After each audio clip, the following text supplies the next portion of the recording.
Leave Me Alone by Vera Brosgol. Once there was an old woman. She lives in a small village in a small house with a very big family.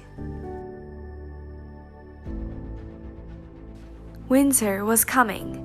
That meant she had some very important knitting to do. But it wasn't getting done. Her grandchildren were very curious about her knitting. Were you supposed to hit the ball with a stick? Could you eat it? Could you make your brother eat it? Why did the ball get smaller and smaller as you chased it? The old woman was at the end of her rope. So she made her bed as neatly as she could. She swept the floorboards until they more or less shone. She drank tea from her samovar. She packed up her things in a big sack, and as she left, she shouted back,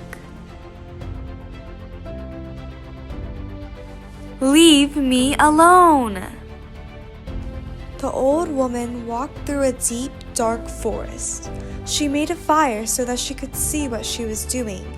Then she sat down and began to knit. The bear family was very curious about the light from her fire and about what she might taste like. "Leave me alone!" the old woman shouted.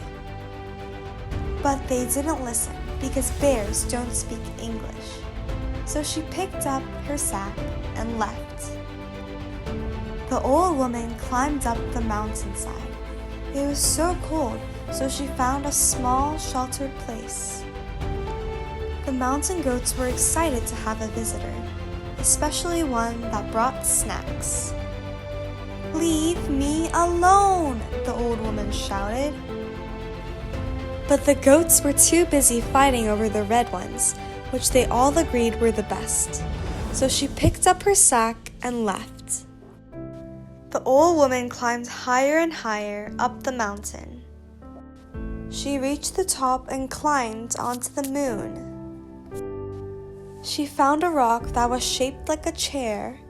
She sat down and began to knit. The green moon men had never seen a woman before, old or otherwise. They examined her with handheld scanners that went beep boop. "Leave me alone!" the old woman shouted. But the little green moon men couldn't hear her because they didn't have any ears. So she picked up her sack and went through a wormhole. The void on the other side of the wormhole was very dark and very, very quiet. She was absolutely, completely, utterly alone. It was perfect. Soon she had no more yarn and 30 little sweaters. And she was alone. So she put the 30 sweaters into her big sack. She swept the void until it was a nice matte black. She had a cup of tea from her samovar.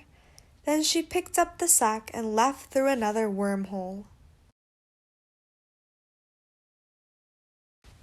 When she came out the other side, everything was right where she had left it. And she didn't say a word.